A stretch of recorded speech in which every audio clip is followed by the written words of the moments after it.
un revolucionario italiano que la tuvo muy difícil, ¿no? Estuvo gran parte de su vida en la cárcel, vivió bajo uno de los contextos más complejos de la Italia moderna, vivió bajo la Italia fascista, fue encarcelado injustamente, estuvo allí claramente pues aislado del mundo, pero construyó varios documentos, varios análisis que permitían renovar el pensamiento marxista y el pensamiento crítico. Esto también es importante. El pensamiento crítico tiene que avanzar. No nos podemos quedar en el pasado, no nos podemos quedar con las gafas del siglo XIX estando en el siglo XXI. Imagínense ustedes analizar con los ojos del ayer el momento actual. ¿Cómo analizamos con lo que existe, con lo que se construyó hace 200 años, la inteligencia artificial? Claro, nos da una hoja de ruta, nos da una brújula, es una brújula, pero no necesariamente nos va a dar el camino o nos va a poder permitir trasegar ese camino. Y Antonio Gramsci al día de hoy está siendo utilizado por la derecha y la extrema derecha en el mundo, ¿no? En esa batalla cultural que pretenden introducir en un momento parecido a lo que tuvo que vivir Antonio Gramsci. Gramsci vivirá antes de la llegada del fascismo, luego el fascismo, allí pues todo el delirio de la y la Segunda Guerra Mundial, y pareciera que en este momento estamos viviendo de nuevo en un aumento de las derechas y las extremas derechas, y por el momento tendríamos que decir de un neofascismo. Todavía fascismos como tal es difícil considerarlo porque hay que tener también, hay que tener serenidad en los análisis, en tanto que no podemos dejar de lado que una cosa fue el nazismo alemán, el fascismo italiano, el fascismo japonés con algunas particularidades, y lo que vemos al día de hoy son nuevas derechas cada vez más retardatarias, autoritarias, pero que no necesariamente son iguales, sino que posiblemente puede ser una relación neofascista o con un tinte diferente. Y nos decía algo muy interesante Antonio Gramsci, una persona que vivió azotada por el régimen y que creo que dejaba unas palabras muy interesantes y que creo que ustedes están haciendo el trabajo.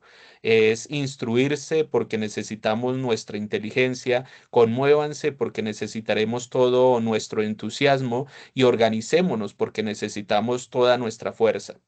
Miren cómo él lo, casi que en una frase amalgama un qué hacer, ¿no? Un qué hacer, tenemos que estudiar.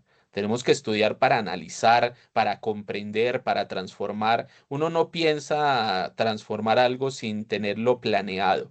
Uno no puede caminar sin tener un rumbo fijo, sino pues podemos evidenciar diferentes procesos políticos que aunque tengan buenas ideas, y hayan tenido buenas intenciones pierden el camino, porque no tienen un análisis claramente científico. Y hablando de científico, no tiene que estar recluido en una universidad, pero sí tiene que ser riguroso y comprometido.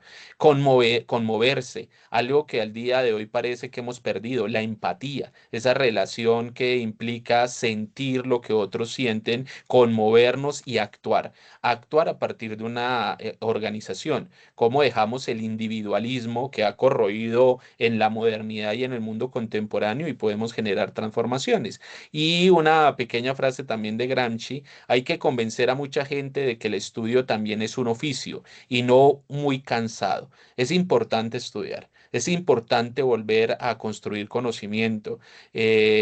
Más adelante, posiblemente, bueno, no creo que lo alcancemos a tocar, pero en algún momento cuando cae la Unión Soviética, cuando cae el muro de Berlín, cuando cae la esperanza de un comunismo realmente existente en la década de los 90 del siglo XX, algunas, digamos que se pensó que ya se había acabado la posibilidad de transformación, que el capitalismo había salido reinante y que no existía otro sistema económico, productivo, que superara el capitalismo. Y hay un autor que se llama Francis Fukuyama, que sacó un texto que denomina como el fin de la historia. y él lo denominaba como el fin de la historia, haciendo semejanza o haciendo análisis a cómo entendía la historia Marx, y era ese materialismo histórico donde la historia tenía una dinámica dialéctica de movimiento y contradicción e iba avanzando en un análisis de posiblemente positivista, posiblemente que tenía algo de humanismo, claramente existe allí un desarrollismo en el avance, es un movimiento y es contradicción, es movimiento y contradicción, pero Francis Fukuyama decía, se acabó la historia, ya no hay más, ya el capitalismo fue lo suficientemente importante y ha manifestado que ha superado al comunismo y no hay otro sistema que lo reemplace. Al día de hoy hay que decir que tenemos que levantar la voz y decir que no es verdad, que un proceso o que un experimento no quiere decir o no quiere dejar de lado todo el proyecto y todos los procesos, todos los estudios, todos los análisis y todas las puestas en prácticas de una teoría crítica. Y al día de hoy es fundamental porque es importante entender que estamos en el siglo XXI en la inteligencia artificial y ustedes lo estarán viendo, pero lo verán más a continuación en el tiempo, en un tiempo de 5 o 10 años, donde las personas están dejando de pensar, están dejando de analizar, están dejando de soñar y tenemos que soñar, tenemos que analizar, pero con esos pies en la tierra, como decía Lenin, en la transformación y de allí la necesidad de la educación. Por eso, en primer lugar, quería tener esa frase porque me parecía muy interesante traer a Gramsci en la medida que yo sé que ustedes hacen un esfuerzo grande un sábado a las 3 de la tarde con todas las responsabilidades que debemos tener, pero que sacar este tiempo es fundamental, fundamental. La práctica y la teoría debe estar concatenada. No puede existir práctica sin teoría ni teoría sin práctica. Si no, las dos en la realidad pues no pueden materializar ese eje de transformación o la posibilidad real de transformación. En ese sentido, entonces, iniciemos con el materialismo histórico, pero antes de entrar, ¿qué es el materialismo histórico? Pues tratemos de plantear las dos formas de entendimiento de la realidad. Y es que históricamente podemos encontrar con los primeros escritos por allá hace 2500, 2600 años en la antigua Grecia, en las ciudades griegas antiguas, ahora que está de moda Grecia con la Odisea, pues tenemos allí muchos autores que comenzaban a discutir sobre la realidad y existen dos vertientes, una vertiente más desplegada, otra un poco más relegada pero que más adelante tendrá un desarrollo y encontraremos dos visiones, el idealismo y el materialismo. Dos ideas que se contraponen. Las dos se contraponen una contra otra y tenemos el idealismo, en donde la realidad más importante son las ideas. El mundo material es una copia imperfecta. Aquí tenemos al mayor exponente del idealismo antiguo, podríamos decir que es Platón, y Platón tenía por eso también su reflexión sobre las ideas platónicas. Y la idea de Platón era una idea idealista, un mundo de las ideas que era perfecto y lo imperfecto era lo humano. Y cómo podíamos construir una moral y una ética y una norma que permitiera regular al conjunto de la anormalidad. En ese sentido, partimos de la idea para materializar la realidad y no al revés. La idea prevalece sobre la realidad que más adelante encontraremos otros intelectuales que padres del idealismo como Kant, como Hegel, como otros autores que manifestarán que primero pienso, luego existo, es decir, primero razono y luego existo, lo cual invierte la realidad que vamos a trabajar el día de hoy, el materialismo. Una necesidad histórica, un proceso que permite también encontrar en esa relación de discusión y disputa contra lo que estaba preestablecido. Y en ese sentido, la discusión que se tiene sobre el materialismo es importante porque recuerden que la antigua Grecia estaba dominada por un conjunto de dioses, los dioses del Olimpo, todos los dioses que cada uno regulaba una forma de relación de la vida. Y en algún momento algunos filósofos, algunos matemáticos, griegos, pero particularmente más sobre Milón Milito, que era la región ahora Turquía, que digamos esa parte de la media luna fértil es la que tendrá más influencia sobre la matemática, sobre la ciencia, sobre la mecánica, comenzará a decir no, no es verdad. No existe. ¿Será que en realidad los dioses nos determinan? Determina que llueva, determina que me enamore, determina la guerra, determina la reproducción de la vida. ¿Realmente serán los dioses? ¿O en la realidad está compuesta por una materia y esa materia nos permite entendernos a partir del relacionamiento propio de los seres humanos y somos los seres humanos los dueños de nuestra existencia? Es decir, el materialismo se plantea casi que soterradamente, casi que subordinadamente una discusión. ¿Serán los dioses que nos determinan o seremos nosotros como seres humanos pensantes, como seres humanos determinados a vivir colectivamente, vivir en comunidad, que podemos destinar ese razonamiento para regirnos nosotros mismos? Y en ese sentido, el materialismo antiguo pues tiene un avance muy interesante, ¿no? Habla que los fenómenos se explican por leyes naturales y no por fuerzas naturales, sobrenaturales, digamos, fuerzas de dioses, de ideas religiosas, del el Olimpo, y a partir de allí entonces aterrizan la discusión.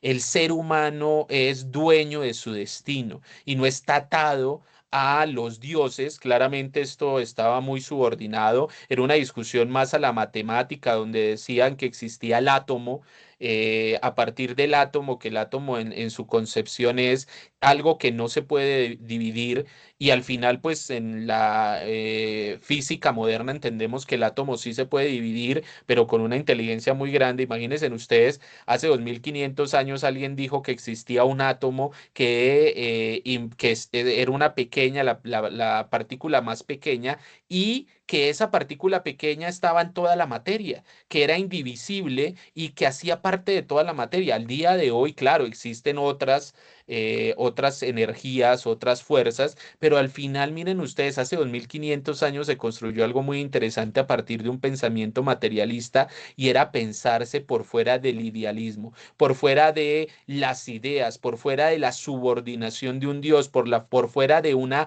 normalidad externa a la relación social.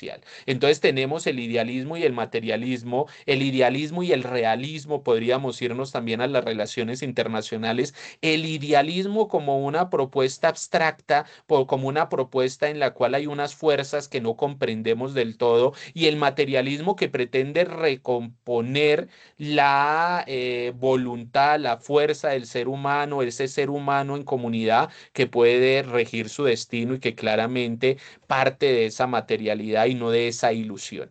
En ese sentido, allí tenemos algunas ideas del idealismo y el materialismo. El idealismo, la realidad fundamental son las ideas o el espíritu. El mundo sensible es imperfecto, la verdadera realidad está en las ideas. El conocimiento verdadero se alcanza mediante la razón, principal representante Platón, y el ejemplo, la idea de justicia existe de forma perfecta, independiente de las personas. Imagínense ustedes la discusión de Platón, que existe una idea de justicia, un concepto de justicia que prevalece al ser humano. ¿Qué tipo de justicia sería ese? Si la justicia de alguna manera se aplica, se construye a partir del contexto histórico, no es lo mismo la justicia que existía en comunidades esclavistas que en comunidades de la Edad Media. Pensemos, ahí hay una discusión muy interesante para el día de hoy, que se está pervirtiendo toda la historia, la discusión en la cual plantean blanquear la historia europea con todo el tema del esclavismo, y entonces dicen, mire, es que el esclavismo europeo no necesariamente fueron que los europeos llegaron y tomaron personas y las esclavizaron, sino que compraban personas de las mismas comunidades africanas, una comunidad contra otra se esclavizaba y nos vendían los esclavos. Allí hay una discusión, y es cuál es el concepto de justicia que tenían las dos regiones. Una región que se encontraba en un momento histórico que permitía la esclavitud y un momento histórico que ya estaba presente en Europa, que era la modernidad, la era de las luces, la era de las transformaciones que vendrá desde el siglo XV y XVI, allí con los estudios de los italianos, entre ellos Maquiavelo y compañía, más adelante Hobbes, que ya tenían un pensamiento casi que dejar de lado, pasar a un feudalismo, pasar a otro sistema socioeconómico. Entonces allí la idea de Platón de que existe una justicia por fuera de la materialidad, pues es un exabrupto. Imagínense ustedes, hay una justicia universal. ¿Qué tipo de justicia es esa? ¿Qué tipo de justicia? ¿Será que la justicia que puede implementarse en América Latina se podrá implementar en Asia? Nosotros normalmente referenciamos solo Occidente y también es por nuestra configuración. Todo, casi que la mayoría de los autores es desde Turquía para acá y no reflexionamos sobre lo que sucede históricamente, sobre los filósofos asiáticos y no lo comprendemos porque nuestra forma de pensar es que nosotros somos el centro del mundo y eso no existe. Pero piensen ustedes, nuestra justicia es aplicable a una justicia universal. ¿Existiría una justicia universal? Por allá Marx en algún momento decía que el derecho para ser justo debía ser desigual. El derecho para ser justo debía ser desigual. Debe ser desigual, debe ser diferente. En ese sentido, el materialismo que propone, la realidad fundamental es la materia. Todo lo que existe está formado por materias, átomos y puede explicarse por causas naturales. El conocimiento proviene de la observación y del estudio de la naturaleza. Principales representantes, Leucipo, Demócrito, en la antigüedad. Y ejemplo, un árbol existe porque está formado por materia, no necesita una idea perfecta para existir. El árbol existe, la realidad existe y existe a partir de mi ausencia, puede existir.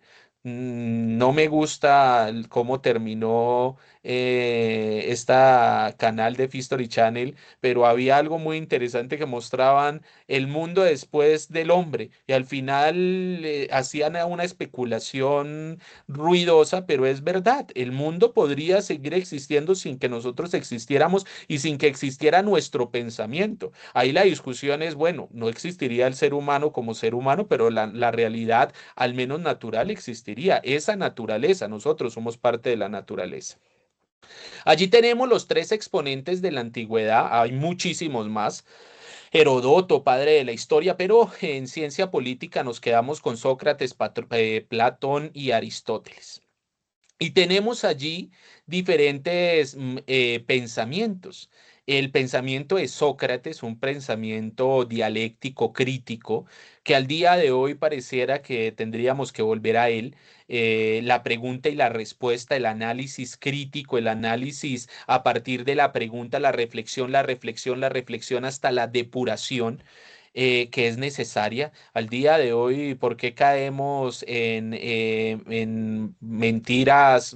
Pues, todo esto de posverdad, todo esto de tema de las fake news, todas las mentiras que se nos aplican porque no tenemos ese raciocinio, porque lo hemos perdido y lo hemos perdido por las redes sociales, lo hemos perdido por la imposibilidad del diálogo, por la imposibilidad de relacionarnos con el otro. Tendríamos que volvernos al método socrático y a la dialéctica socrática con la mayéutica, esa reflexión, esa refutación, que más adelante Sócrates será profesor de Platón y Platón le dará un viraje muy idealista, una dialéctica supremacista, una dialéctica de las ideas, una esperanza en que la idea podía generar la posibilidad de articulación y convivencia que claramente también tiene que verse en el momento histórico. Posiblemente el pensamiento de Sócrates era encontrar un conocimiento verdadero, el de Platón era construir un conocimiento que generara un estándar de entendimiento, y luego encontramos a Aristóteles. Aristóteles, uno de los grandes científicos sociales, que trabajará el tema del análisis comparado. Hace un análisis, yo no sé si ustedes han escuchado que Aristóteles es uno de los que dice que hay tres formas buenas buenas y malas de gobierno, y él habla que hay tres grandes formas de gobierno: la monarquía, la aristocracia y la democracia, pero digamos que una diluida. Realmente Aristóteles no creía en la democracia. Em, a partir de allí, esas tres formas de buen gobierno podían convertirse en algo malo: la oligarquía, la tiranía y a partir de allí una distorsión. Pero en realidad lo que hace Aristóteles es que hacer un análisis material de la realidad. No es que Aristóteles se inventa la monarquía, no es que Aristóteles se inventa la democracia, no es que Aristóteles se inventa la oligarquía o la aristocracia, no es que se las invente, es que él analizó la realidad que vivía, él analizó Esparta. Entonces creo que todos hemos visto alguna película espartana donde sabemos que había un rey. Entonces allí Esparta es una monarquía. Él analizó a Esparta, analizó la democracia ateniense, la entendió y entendió la aristocracia de diferentes regiones, que lo que hace es un análisis material de la realidad, es decir, hace un análisis de la realidad y la expone. Deja de lado el idealismo y se va a un materialismo que permite entender la realidad de los procesos políticos y dice, mire, estos son los procesos políticos.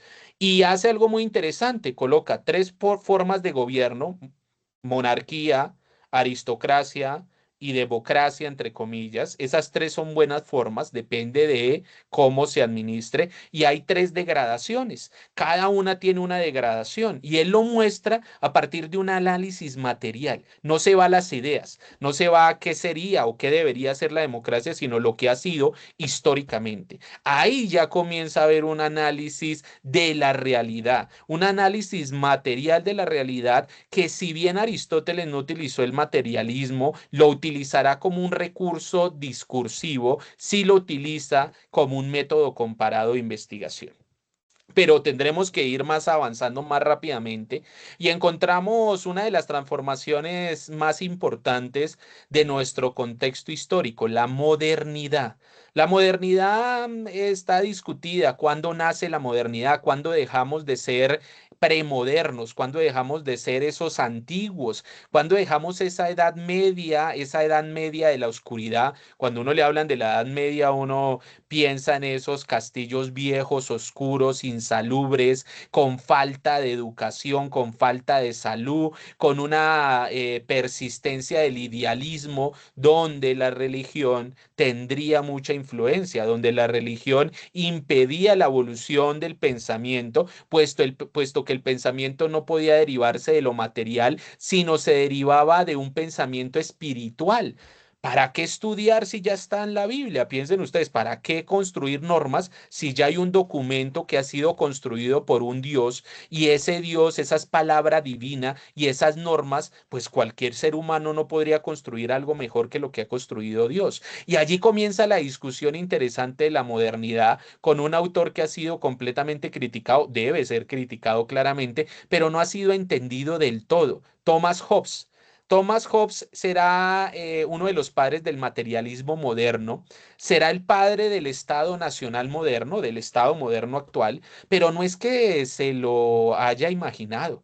No es que Thomas Hobbes haya sido como, dependiendo los liberales, de pronto tienes a Thomas Hobbes como un representante, un gran ser, un gran intelectual, y por otro lado los críticos tendremos a Marx, y algunos dicen, no, pero ¿será que Marx sí era un ser humano o era un alien o qué sería? Porque es una persona con gran conocimiento. Pues en la realidad no es que sean personas que tengan una diferente percepción del mundo, tengan mayores conocimientos o que hayan tenido una mayor aptitud para el conocimiento, sino que vivieron en contextos particulares. Ya te doy la palabra. Vivieron en contextos particulares. ¿Qué contexto particular vivió Hobbes?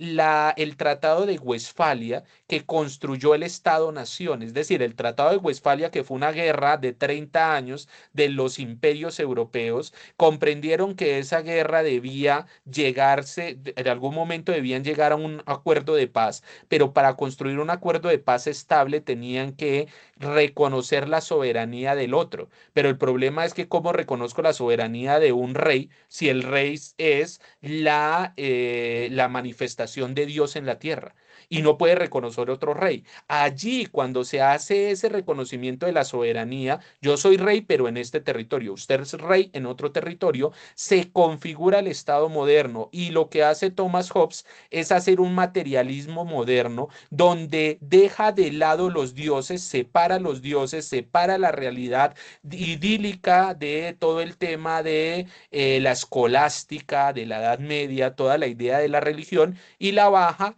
a una percepción de que el ser humano es la columna vertebral y es el ser humano el que puede construir su sociedad. Claro, desde una posición negativa. Hobbes que dice, el ser humano es malo por naturaleza, el hombre es lobo para el hombre, y para ello tiene que haber una institución superior que lo regule. ¿Qué es lo que está haciendo Thomas Hobbes? Haciendo un análisis de su contexto. Ya existía un mercantilismo, por ende un capitalismo que tenía unas relaciones de propiedad privada, de egoísmo, y lo que él analizó fue esas relaciones individualistas de propiedad privada, de egoísmo, la llevó a una reflexión global y dijo todos son malos, todos son egoístas, por lo tanto se necesita un Estado que permita y que se construya para mantener normas y procesos que permitan la convivencia bajo un eje central, que es la propiedad privada. Vamos con la pregunta, no sé, de B Ay, y continuamos. sí, hay por aquí una manito levantada la de Diego, pero antes de la mano de Diego había una pregunta en el chat No, que era, bueno, era para eso, Bran, era ok. para plantear la pregunta del chat, profe, que es que plantean que si podría repetir, por favor, creo que eran las tres formas de organización de gobierno de Aristóteles y sus degradaciones. Hay tres formas de Aristóteles, por allá en el siglo hace 2400, 2300 años, imagínense ustedes, 2300, 2400 años, decía que habían tres formas de buen gobierno: la monarquía, la aristocracia y se me va ahorita el nombre de la democracia. Es que Aristóteles no creía en la democracia. Aristóteles no creía en la democracia y le da un nombre diferente y el nombre diferente implicaba que era una mixtura entre la aristocracia y lo que conocemos ahora como la democracia. Él no creía en el voto del pueblo total, sino en un voto un poco más ampliado a la aristocracia, que es un conjunto, un grupo más pequeño, es decir, ampliar ese grupo. La politeia se llamaba. Entonces tenía Aristóteles tres formas de gobierno buenas. Él decía la monarquía, la aristocracia y la politeia. La politeia es la mezcla entre la aristocracia y la democracia. Esas tres formas de gobierno podían ser buenas. Un monarca podía ser bueno. Un monarca podía ejercer las relaciones de gobierno a favor de la sociedad. Una aristocracia, un conjunto de hombres sabios, podía ejercer un gobierno de forma justa y una democracia podía hacerlo, o esta politeia. Por el otro lado existía su degradación. La monarquía se convertía en oligarquía cuando el rey o su familia solo servía para su bien personal. Ahí había un deterioro. Entonces pasamos de una monarquía que tenía el gobierno para un gobierno justo para todos y la oligarquía que es el gobierno solo para beneficio propio. En la aristocracia tenía la oligarquía, es decir, la aristocracia era un conjunto de hombres que gobernaban para el bien de la población, pero la oligarquía es ese mismo grupo de personas, pero que ya no gobiernan para un conjunto de personas, sino para su beneficio. Y de la politeia, él decía que era la demagogia. ¿Y la demagogia qué era? Que existieran personas que por medio del discurso hicieran que votaran a favor de ellos, se tomaran las decisiones a favor de ellos, pero que no tuviera realmente una sensibilidad social. Es decir, que fueran elegidos por pasiones. Lo hemos visto en las últimas elecciones, ¿no? El líder, el director de la campaña dijo es que las propuestas no son las que ganan son las pasiones. Eso es demagogia. De alguna manera eso es demagogia. Entonces, no sé si con esa respuesta queda claro por allí.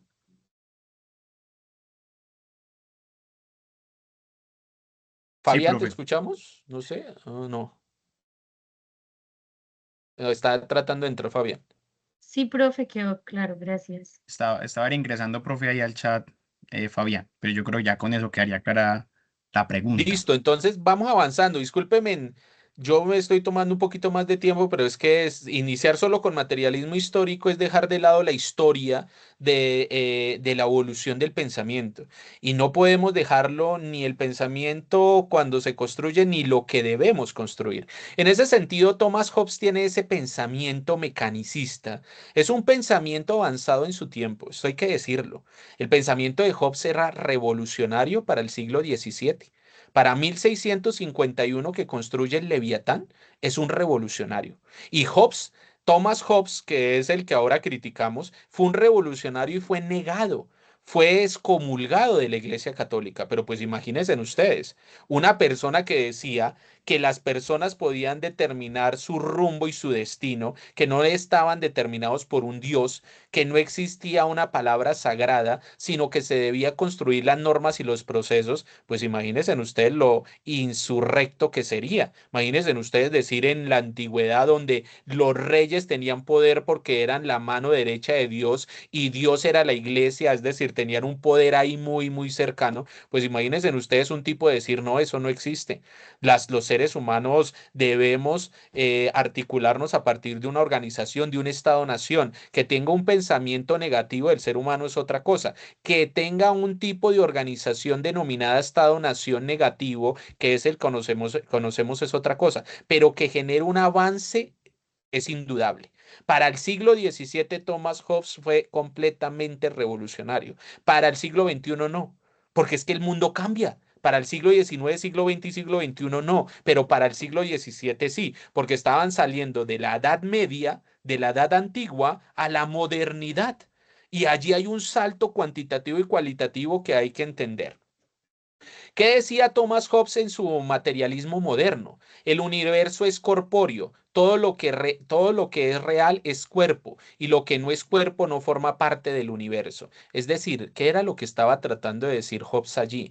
Miren, las ideas, todos esos pensamientos religiosos, todos los dioses, todas las religiones, la religión católica, la religión protestante, la religión judía, todas esas ideas están por fuera de la materialidad. No es corpóreo y lo importante es lo corpóreo, lo importante es llegar a acuerdos, esos acuerdos vinculantes que le dan vida al Estado. Claramente es una posición idealista también en Hobbes, pero parte de un materialismo en tanto que reconoce el sentido del ser humano como constructor de su proceso y de su convivencia, de su articulación. Ahí el problema es que piensa que el ser humano es malo por naturaleza porque reduce al ser humano a un momento histórico de su configuración. ¿Y cuál es el momento que lo reduce? Al capitalismo. Y es que el ser humano en el capitalismo es odioso, es antipático, es egoísta, es violento. ¿Por qué? Porque el modo de producción, las relaciones de producciones lo generan, porque lo construyen, porque lo material se refleja en ese actor que está considerado en la estructura.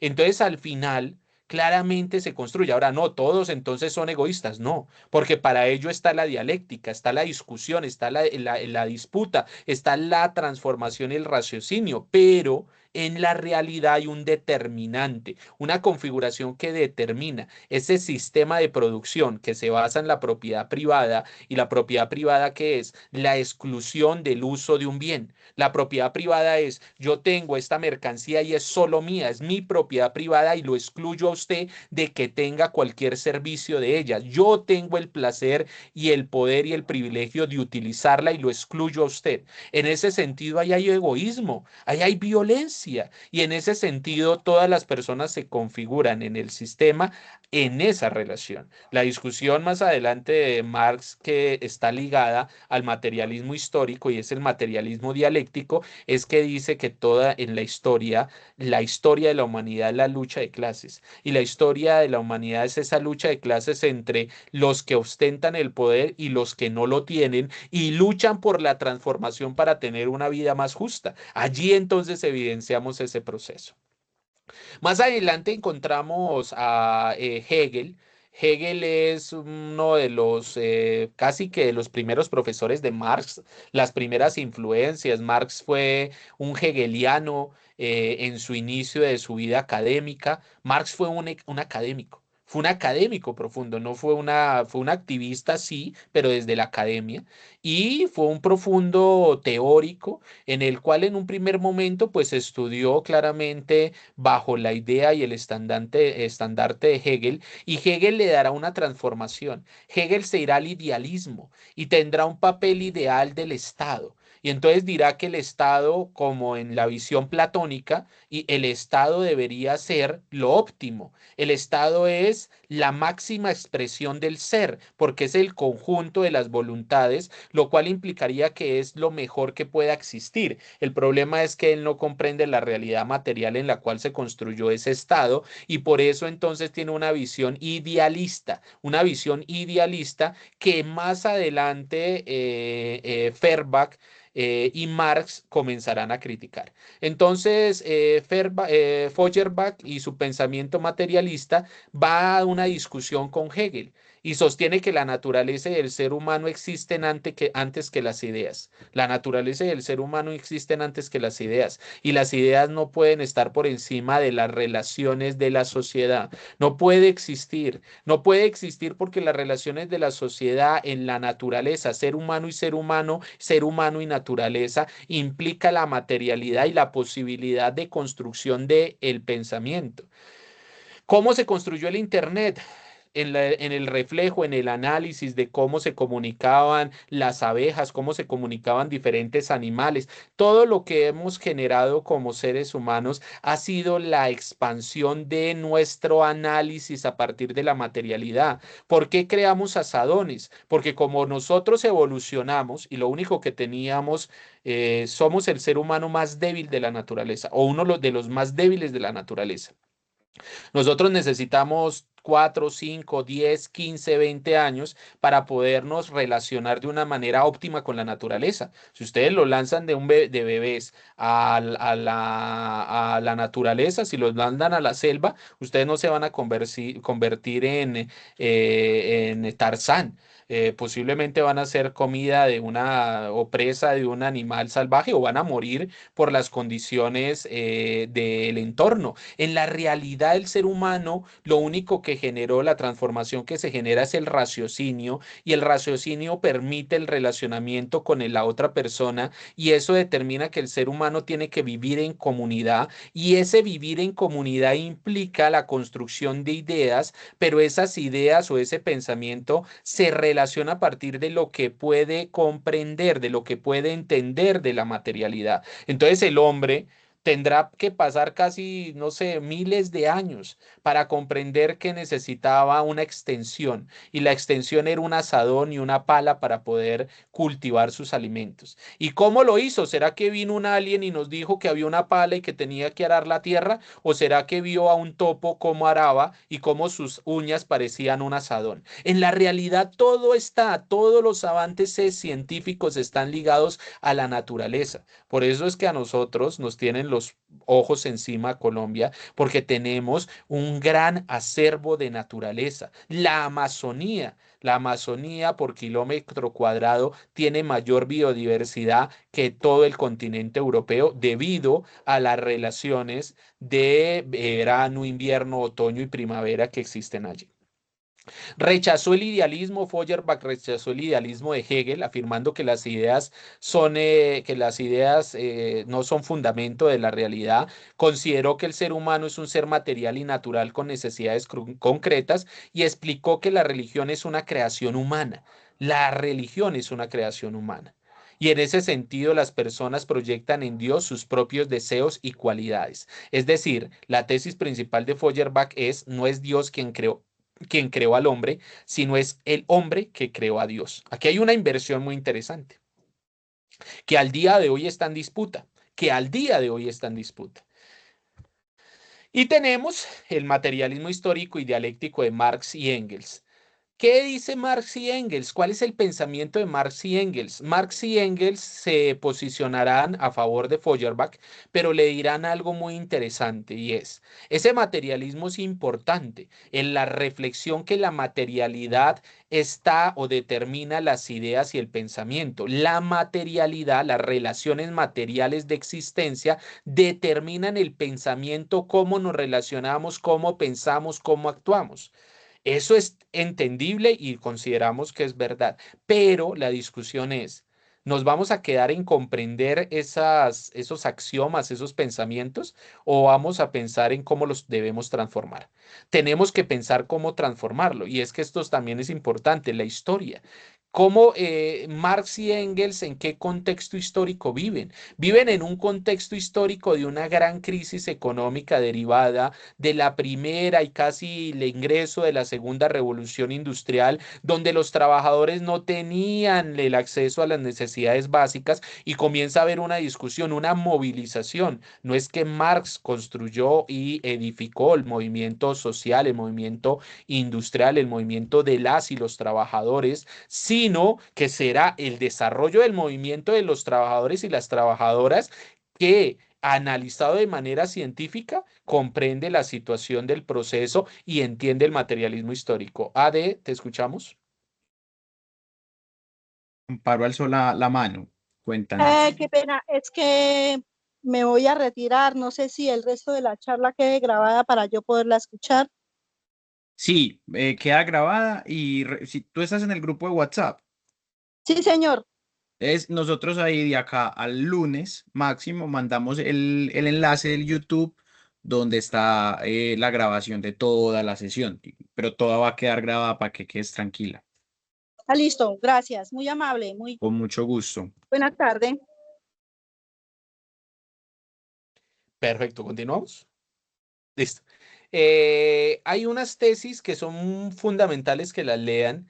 Las tesis sobre Feuerbach de Marx y Engels, que es una pequeña introducción, son no sé cuántas, ya se me olvidó las cuántas tesis son las de Feuerbach, pero es un texto muy corto y tiene unos pensamientos rápidos de comprender. Realmente por tiempo no los podemos desarrollar todos, pero vamos a tener y vamos a leer uno de los conceptos más potentes que nos darán vía al reconocimiento del materialismo histórico y dialéctico. En la realidad, si ustedes van a los textos de Marx y Engels y colocan materialismo histórico y dialéctico, lo encontrarán una o dos veces máximo.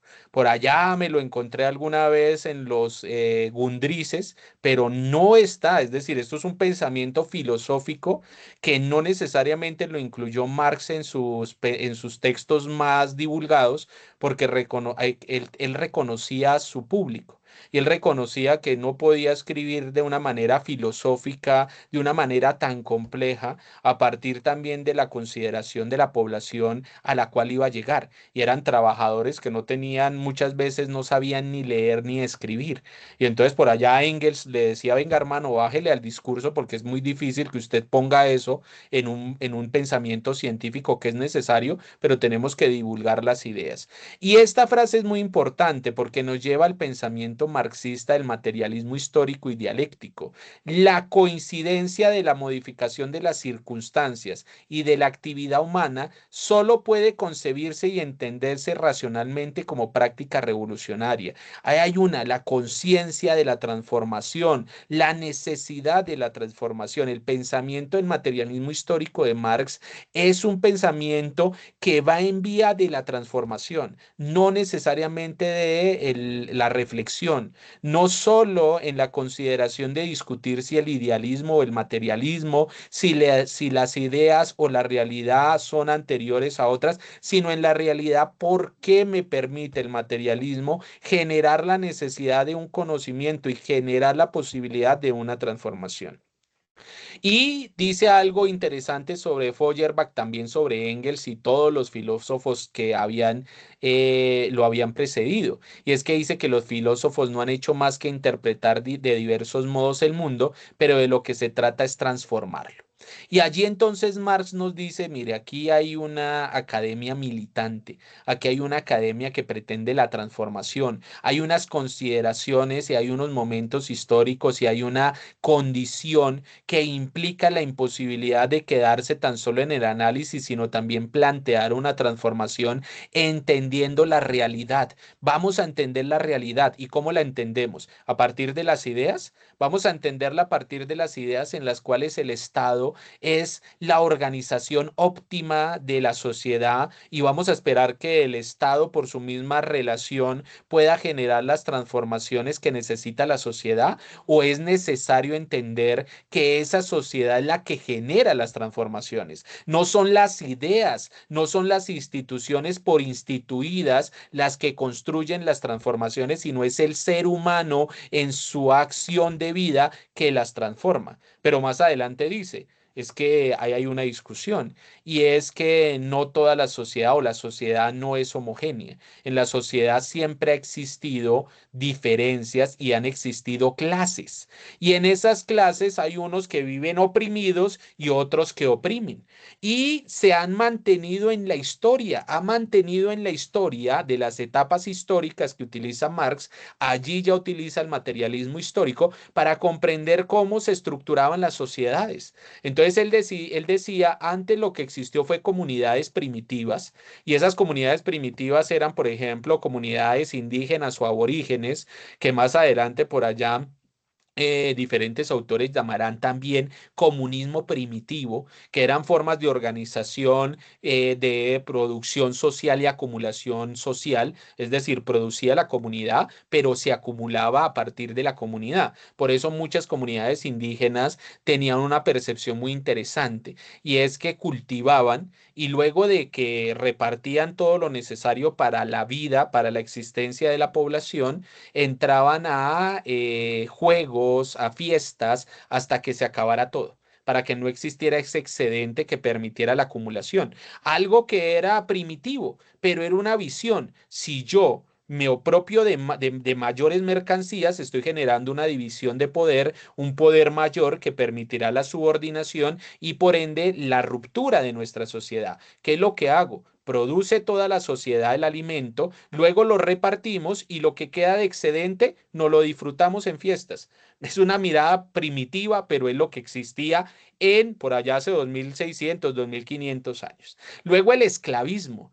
Recuerden que los pensamientos de los griegos, de los grandes filósofos, Platón, Sócrates, Aristóteles, Demócrito, Herodoto, pues se establecieron sobre el esclavismo tanto en la aristocracia como en la monarquía, como en la democracia ateniense existían esclavos. Y esa forma de organización era la forma de organización que se creía que era la óptima. Y habían unos esclavos, unos esclavizados que servían a un conjunto de personas y esos podían pensar y reflexionar.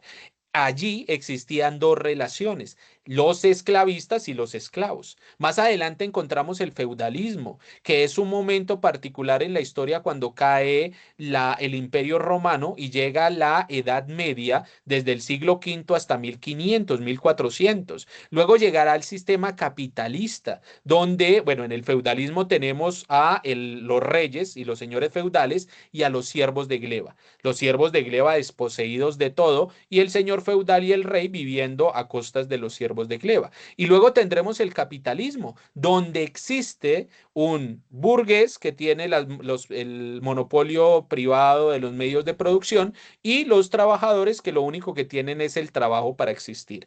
Entonces él muestra cómo el materialismo histórico es analizar la materialidad, la realidad del ser humano a partir del relacionamiento propio. ¿Y el relacionamiento propio cuál sería? ¿Cuál sería el relacionamiento relacionamiento que determinaría cómo se organizan los seres humanos. Pues se organizan a partir de las relaciones de producción y reproducción. Los seres humanos necesitan comida para existir, necesitan organizarse y esas formas de organización implican cómo nos organizamos para poder procrear las necesidades básicas de existencia, que es la alimentación.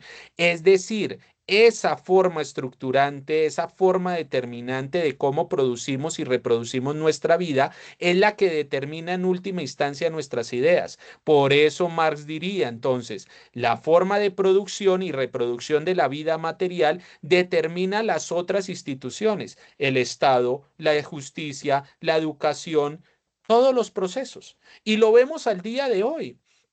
¿Cómo se consolida el derecho en Colombia y en el mundo? El derecho en Colombia y en el mundo tiene una base estructurante en la propiedad privada. Y la propiedad privada es la base estructurante de cómo nos relacionamos en la producción y reproducción de nuestra vida material.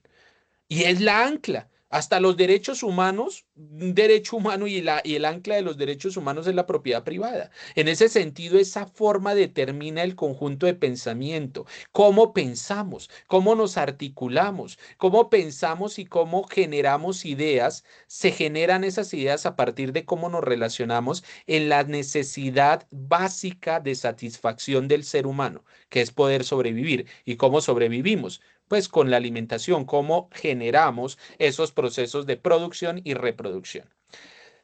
Una frase representativa de Marx: la historia de todas las sociedades hasta nuestros días es la historia de la lucha de clases. En el socialismo se acaba las luchas de clases, el socialismo es un momento de transición. En el socialismo existirá relaciones comunitarias y relaciones privadas y van a convivir. Y hay algo que decía Marx muy interesante: a cada quien según su necesidad y a cada cual según su capacidad. Es decir, al que necesita se le dará, pero que tenga capacidades podrá enriquecerse. Ahí hay una discusión con el marxismo chino, si está haciéndolo bien o está haciéndolo mal, y alguna vez escuchaba que decían los chinos, pero es que estamos haciendo lo que decía Marx, a cada quien según su necesidad.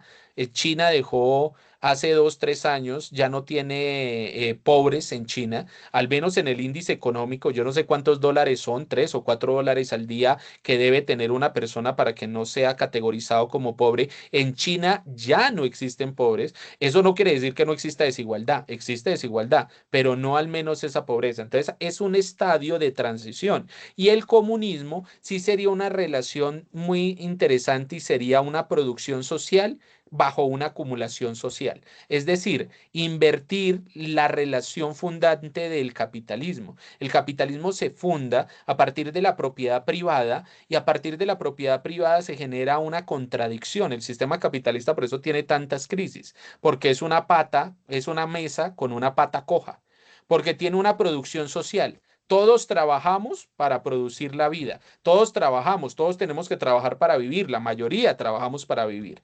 Al final los capitalistas hacen alguna acción para vivir, así sea poner el dinero. Hay una acción social, hay un trabajo social, pero el problema es que hay una acumulación individual.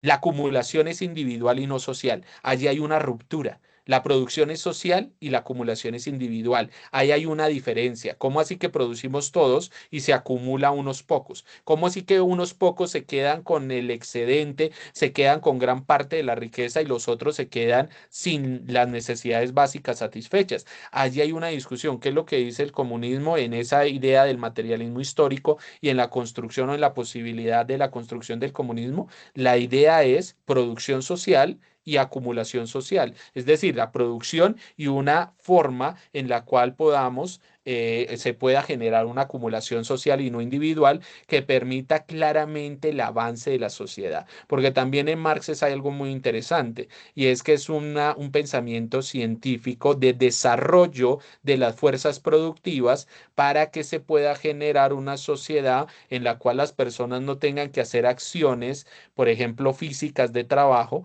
que pueda suplirse ese trabajo físico y que convirtamos cada vez más o vayamos cada vez más hacia una lógica de trabajo intelectual. El arte, la cultura, de alguna manera tendríamos que ir hacia esa vía pareciera que la tecnología nos está llevando, nos debería llevar hacia ello, pero miren ustedes cómo la tecnología es monopolizada e implica la imposibilidad. Hay robots, ya hay robots que hacen diferentes acciones y hay personas que necesitarían una prótesis para existir y tener una vida digna. ¿Por qué no existe las dos? Por la acumulación privada. Allí tenemos entonces la entrada de la economía política. La economía política nace bajo un texto de La riqueza de las naciones de Adam Smith. Adam Smith es el padre de la economía política clásica y Adam Smith tendrá un pensamiento, es un inglés, un anglosajón, es un economista muy interesante y tendrá un enfoque. La economía clásica parte de cómo los estados se hacen ricos. La riqueza de las naciones proviene del trabajo, la producción y el libre comercio, y parte de un análisis de cómo se crea la riqueza. Adam Smith comprende que toda riqueza está derivada del trabajo humano. Por eso Karl Marx lo toma. Toma a Adam Smith y toma a Hobbes, pero los criticará y dirá que Adam Smith reconoce que todo trabajo, que toda riqueza humana es construida o es generada a partir del trabajo humano en relación con la naturaleza, al ser el ser humano también naturaleza.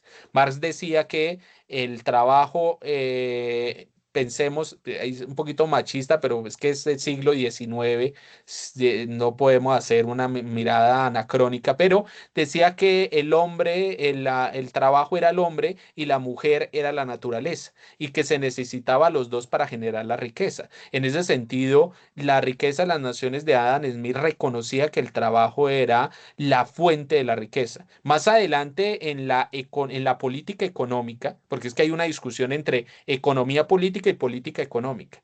Lo que vemos al día de hoy, todo lo de tasa de interés, todo si reformas tributarias, todo lo de déficit fiscal, eso es política económica. Es cómo enriquecemos al Estado. Es cómo mantenemos unos indicadores económicos bajo una estructuración de una economía que es la economía capitalista, es decir, es la administración del capitalismo. La política económica es la administración del capitalismo. La economía política es el entendimiento de la economía. Adam Smith la entiende sobre el capitalismo y la entiende sobre el capitalismo y en algún momento dice, bueno, pero en esa relación de libre competencia y libre mercado, pero puede existir alguien que genere monopolios. Y él se inventa eso de la mano invisible que regularía el mercado, que son dos o tres, solo aparece en dos o tres partes de su libro, La riqueza de las naciones, y en otro de sus libros. No es realmente muy desplegado, pero como que él mismo se da cuenta que ese sistema tiene grandes contradicciones porque lo que genera es que a la acumulación va generando más acumulación y va generando más riqueza y lo que va generando es un monopolio que puede imponer precios. Un ejemplo, en Colombia hace algunos años, recuerden que existió un monopolio del papel higiénico.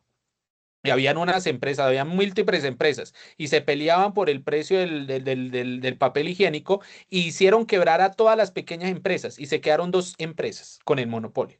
Me imagino yo que iban a los mismos sitios, iban a los mismos restaurantes, iban a los mismos club de golf y se encontrarían algún día. Vea, usted es el que tiene la otra marca de papel higiénico, sí, venga, y lo tenemos bien bajito. Estamos ganándole solo el 10% a cada papel higiénico, le estamos ganando 5%. Y si somos los que tenemos el control del papel higiénico en Colombia, ¿por qué no llegamos a un acuerdo acá? Destapen una botella de whisky y subámoslo al 100. Y el otro le dice, no, pues subámoslo al 200. Y el otro le dice, yo tengo un hijo, usted tiene una hija. Pues a lo mejor aquí metamos a su hija con mi hijo y le subimos al 1000%. En la realidad lo que se encontró en Colombia era sus monopolios. ¿Y cómo Adam Smith quería acabar con los monopolios? Con una mano invisible que regulaba el mercado. En la realidad no regulaba nada. No regulaba nada en la vida de comprender que el capitalismo está determinado a crisis. Está determinado a crisis, a crisis, a crisis. Vive de las crisis. Y la crisis para el capitalismo no es un punto final, sino es su renovación. Eso no lo entendió las teorías críticas. La teoría crítica tiene que comprender que el capitalismo no va a morir por sus propias contradicciones. Tiene que venir un nuevo sistema que lo reemplace, que sea mejor, que sea más productivo, que tenga mayor cultura, que tenga mayor educación. Es decir, tiene que ser mejor en todos los aspectos y tiene que dejarlo de lado. Tiene que superarlo. En ese sentido, ¿qué dice Karl Marx sobre la economía política? Su texto es La crítica a la economía política. Pero no es que no crea en la economía política, sino que critica a la de Adam Smith y le dice, yo estoy de acuerdo con usted. Yo creo que la economía política, toda la riqueza la crea el trabajo humano. Pero el problema es, ¿cuál trabajo? ¿Quién trabaja? ¿Cómo está organizada la sociedad? ¿Será que el trabajo que genera riqueza no está siendo despojado un conjunto de personas para que otros vivan a costa de ellos? Y entonces él comienza a hacer un análisis, comienza a criticar el capitalismo y comienza a evidenciar que en el capitalismo y en el mundo del trabajo hay dos polos opuestos, que el capitalista que tiene el monopolio de las máquinas, de las herramientas, del capital, y el trabajador que tiene que vivir por un salario de miseria. Y entonces él comienza a decir, pero y eso no es justo. No es justo en la medida que el que genera la riqueza es el trabajador. Y en muchos casos el burgués, el capitalista, el empresario, pues en ningún momento está colocando trabajo. Si el trabajo es la riqueza, la que genera la riqueza, pues el trabajador debe vivir con esa riqueza, no debe ser despojado de esa riqueza. Y entonces comienza a hacer una crítica profunda a cómo se estableció. ¿Cómo lo pensaba Adam Smith?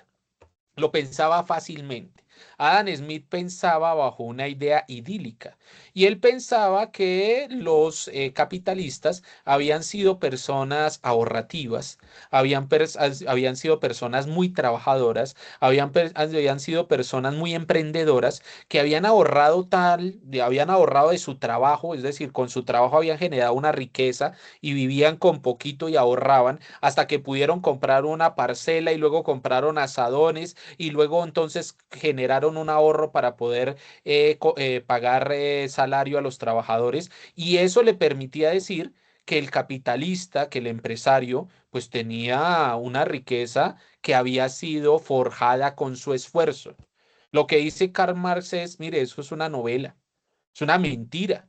Porque en la realidad histórica lo que ocurrió es que en la transformación entre la Edad Media y la modernidad, entre el feudalismo y el capitalismo, ustedes, señores, se apropiaron de las tierras, se apropiaron del capital, se apropiaron de las ciudades, se apropiaron de las fábricas. Ustedes no ahorraron nada. Ustedes lo que hicieron fue una acumulación por desposesión, una acumulación originaria, dice por allá Marx en el Capital. ¿Cuál era la acumulación originaria? Antes existían antes no habían máquinas, ¿no? Por allá en el siglo XIX no existían máquinas, sino lo que existía, siglo XVIII, lo que existía eran grandes campos. Pues lo que hizo el capitalismo fue privatizó todos los espacios, todos los campos, para que las personas no tuvieran la posibilidad de subsistir y tuvieran que vender su fuerza de trabajo a esos capitalistas. Es decir, se quedaban con las tierras para que la gente fuera trabajadora de esas tierras. Algo que pasa en Colombia ha seguido pasando y es esa acumulación por desposesión que no solo se vio en ese momento, sino que se ve hasta el día de hoy. ¿Por qué sacan a nuestros campesinos de la tierra? No solo para el monopolio de la tierra, sino también para convertirlos en trabajadores forzados con salarios de miseria. Allí tenemos entonces la división entre la economía política y la política económica. Solo queda el cuadro para que ustedes lo referencien porque creo que ya se nos está acabando el tiempo. Queda allí por si le quieren tomar una foto. La economía política es un pensamiento social profundo. Analiza la economía no como la administración del sistema capitalista, sino la economía como la forma de articulación de las formas de producción y reproducción de la vida. La forma de producción de la vida es cómo producimos los alimentos y la reproducción de la vida es cómo incide esa producción en que se reproduzca esos alimentos. Es decir, la reproducción con la naturaleza. Tenemos que tener conciencia que la naturaleza es finita y a partir de esa finitud tenemos que tener una relación amable, horizontal con la naturaleza al ser nosotros también naturaleza.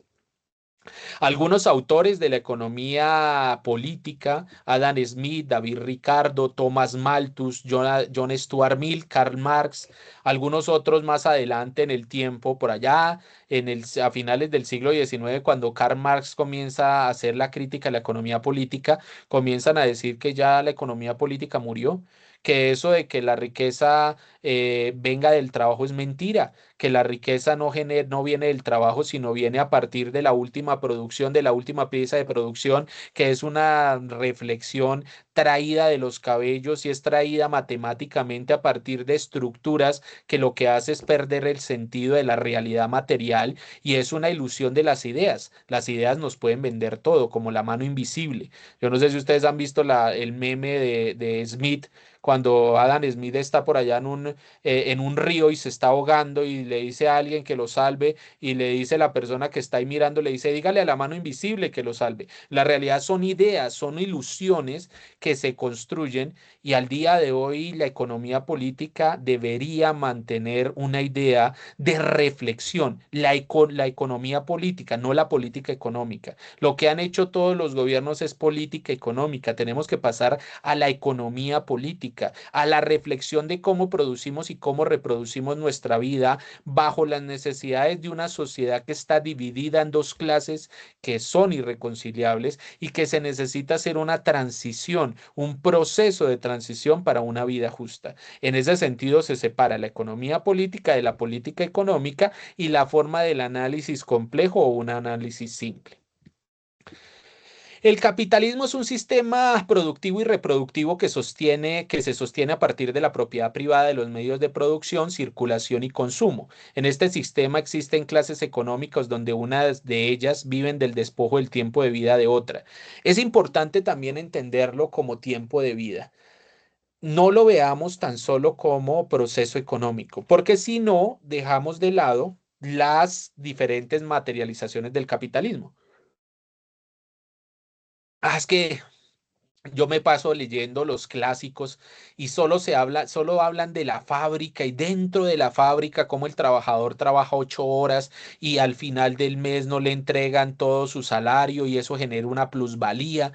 Pero yo no veo eso ahora. Eso es diferente, completamente diferente. Pues en la realidad es diferente, pero su esencia continúa. Pensemos.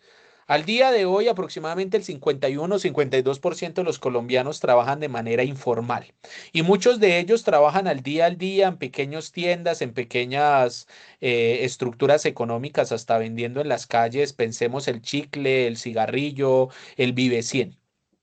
Y uno podría decir que esas personas son emprendedoras bajo el análisis de la política económica, son emprendedores, ellos no tienen jefe. Ellos se pueden levantar a la hora que quieran. ¿Será que pueden levantar a la hora que quieran? Mi madre tuvo una pequeña tienda y lo comprendí en la práctica, en la materialidad. Y es que mi madre trabajaba en flores, luego sacaba las flores y tiene que poner una tiendecita de barrio y no trabajaba 8 horas, sino que trabajaba 15 horas para poder reproducir las necesidades de la familia. Ya no necesitaba 8 que llegaba al salario, sino 15 para recrear las necesidades de la familia. Y las 15 horas, al final la gente decía, pero usted puede levantarse a la hora que quiera y cerrar a la hora que quiera, usted es su propia jefe. En la realidad no. En la realidad, ¿cuáles serían los jefes? Aunque sean diluidos, están las marcas a las cuales vendía. Chocorramo, Águila, Café Sello Rojo, Papas Margarita, que son las que vivían del tiempo, de la extracción del tiempo de que una persona estuviera generándoles acumulación, riqueza. Esa persona tenía que estar ahí 15 horas y entonces no es solo el despojo de riqueza, no es solo despojo de capital, de dinero, sino que es despojo de tiempo de vida. Todo tiempo de vida. Al día de hoy ha sido tan profunda, el capitalismo se ha transformado tanto que hasta, por ejemplo, viendo videos de influencer de YouTube, estamos monetizando. Es decir, miren cómo el tiempo lleva a la monetización, a la riqueza. Nuestro tiempo es riqueza. En ese sentido, lo que debemos es trabajar por un tiempo de vida que no sea subordinado para, como dice Mark Miller por allá en Inglaterra, trabajos de mierda, sino realmente para hacer trabajos que dignifiquen al ser humano y a la sociedad. El capitalismo nace en el siglo XV y XVI, es decir, 1489, por allá con la llegada de Colón, y el mercantilismo es un análisis de largo aliento. El capitalismo no nace con la primera revolución industrial, nace en el mercantilismo con toda la configuración de los procesos económicos y la emergencia de la modernidad y del Estado-nación. A partir de allí, pues la pequeña infografía de los dos relatos, el relato del capitalismo como del capitalista como ahorrador y la realidad histórica de una acumulación originaria, donde el señor feudal se configura en un capitalista y expropia, privatiza, violenta la población y la genera pues a la postre en que solo tienen algo que vender y lo único que tienen que vender es su fuerza de trabajo ante el postor. Y para terminar, una reflexión por qué debemos superar el capitalismo. Y es que el capitalismo tiene una contradicción intrínseca. El capitalismo es esa mesita o ese carro con una llanta pinchada. Y es que al generar una producción social y una acumulación individual siempre vive en crisis. ¿Por qué? El ejemplo es sencillo. Existe un capitalista que tiene, pensemos, 20 pesos colombianos y de esos 20 pesos colombianos quiere hacer empanadas. Le paga a dos trabajadores y compra las materias primas. Con esa materia prima y con esos trabajadores produce, pensemos, 30 empanadas o 3 o 4 o 10 empanadas. Produce las empanadas suficientes para realizar allí su capital. El problema es que los trabajadores también son consumidores. No hay consumidores extra. Pensemos que con ese dinero de los 30 monedas compraron para hacer 20 empanadas y el capitalista quiere ganar y a partir de allí no puede esperar pagarle lo justo a los trabajadores porque si no, no ganaría riqueza. Con lo cual tiene que acumular una parte de esa riqueza, es decir, despojarlos a esos trabajadores. Es decir, que les paga cada uno 2, 3 pesos. Pensemos que cada trabajador gana 3 pesos y que cada empanada vale 1 peso. Sacaron 30 empanadas. Los trabajadores podrían consumir 6 empanadas a lo mucho. El empresario, aunque quiera consumir más empanadas, podrá consumir 3 o 4. ¿Qué pasa con el resto de empanadas? ¿Qué pasa con esa diferencia? Esa diferencia entre la producción social y la acumulación individual. Hay una diferencia garrafal, no hay una posibilidad de que se mantenga el sistema y por eso es que vive de crisis en crisis. El capitalismo ha tenido la crisis en 1929, la Segunda Guerra Mundial, 1970, 1990, 2001, 2008, 2014, 2020. Estamos en una crisis económica. Es decir, el capitalismo tiene una contradicción propia del sistema porque la producción social y la acumulación individual lleva a que no exista la misma oferta y la misma demanda. No existe la misma oferta y la misma demanda. Yo oferto 30 empanadas y le pago a los trabajadores que son mis trabajadores, pero a la vez son mis consumidores. Como no les estoy pagando lo justo, ellos no pueden demandar las mismas mercancías que produjeron. Eso va generando crisis, crisis, crisis, crisis, va generando procesos de crisis que van a estallar y generan procesos de renovación del sistema capitalista, renovaciones que pueden ser liberales, como el Estado keynesiano de liberal, o pueden ser conservadoras como el neoliberalismo y la privatización y mercantilización de todos los sectores hasta llegar a un punto casi de esclavitud. En ese sentido, el capitalismo es necesario superarlo debido a sus propias contradicciones. Contradicciones que ustedes pueden leer en el texto de 17, creo que son contradicciones del sistema capitalista de David Harvey. Está por ahí, ustedes lo buscan, contradicciones del sistema capitalista de David Harvey, y aparece el libro en PDF, lo pueden leer. Grandes contradicciones, capital-trabajo. Hay una contradicción entre el capital y el trabajo. Las personas que viven del trabajo y otras que viven de despojar el trabajo. Hay una contradicción. Otra contradicción, capital-capital. Entre empresas se matan. Entre empresas siempre va a haber la disputa una entre otra. Y la otra contradicción, la contradicción capital y naturaleza. El capitalismo cree que las mercancías deben ser infinitas Y la naturaleza es finita. ¿De dónde sale la mercancía? ¿De dónde salen los bienes y servicios de la naturaleza? Al pensar el capitalismo que es infinito, necesita infinitud de mercancías para generar ganancias, pues el problema es que se estrella con la naturaleza. Por ejemplo, ¿por qué se genera la revolución verde, que es pasar de la producción agrícola de 6 meses a 2 meses inyectándole petróleo y otros químicos? Pues la necesidad de acelerar la naturaleza, porque el capitalismo necesita acelerar la naturaleza para generar riqueza, una riqueza infinita a partir de una naturaleza finita. En ese sentido existen esas contradicciones. Y Marx presentaba en la economía política algunas contradicciones que se presentan siempre. Sobre acumulación de capital. Esto es para el 2020. Para el 2020, el Global Credit Suisse, que es un banco suizo, que luego lo encontraron en 2023 que había sido lavado activos, mejor dicho, a Raimundo de todo el mundo, pero es el banco más famoso, es decir, es uno de los bancos más respetados del mundo, decía que solo 56 millones, es decir, el 1% de los 5.300 millones de los adultos en todo el mundo son millonarios en términos de riqueza neta y poseen el 45% de toda la riqueza global. Y el otro 99% posee el resto, pero dice algo más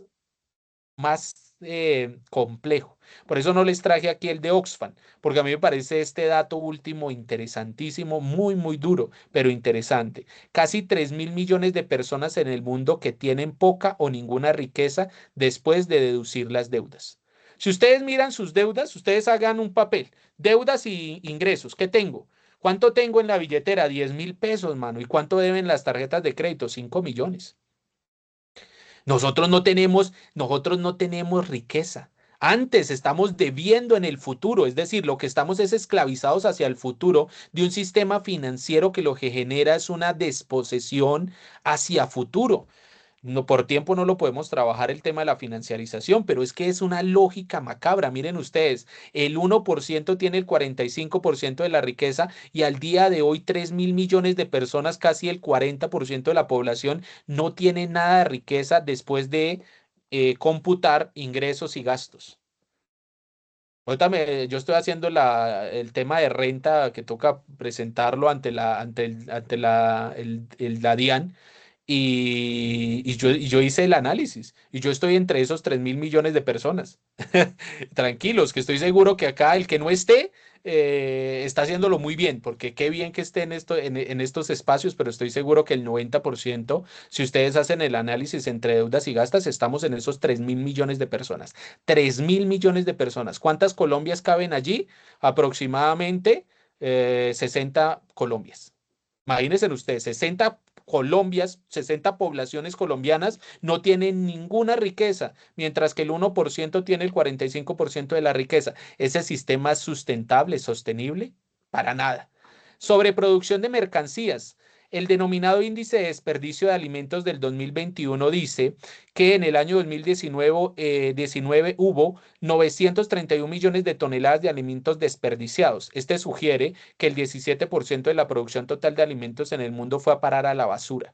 Esa es la economía política. Es decir, se produjo más de 931 millones y de ese el 17% se fue a la basura. ¿Será que la gente no tenía las necesidades? El problema es que en el capitalismo usted solo puede demandar si tiene una demanda efectiva y la demanda efectiva es que usted tenga dinero para consumir. Usted puede tener hambre. Yo he visto gente sin casa al frente de edificios que no están habitados o gente con hambre pasando al lado de comida que se está pudriendo. Ese es el sistema que queremos, esa es la economía política del capitalismo. No deberíamos criticarla, renovarla, estudiar profundamente a Marx. Espero que sea una escuela introductoria. Algún día comiencen con textos, hacer el análisis textual. Miren, esto no es fácil. Esto no es solo práctica, esto es teoría, es análisis, es reflexión, es contrastación con la realidad. Esto lo pueden contrastar con la realidad. En Colombia no ha sucedido. Recuerden hace unos años cuando las personas que posiblemente no lo hacían de maldad, pero los lecheros que no podían sacar su leche porque estaban trayéndola de otros países, lo que hacían era montar las cantinas de leche al piso, cuando aquí cerquita, 1 hora, 2 horas, los niños morían de hambre, no tenían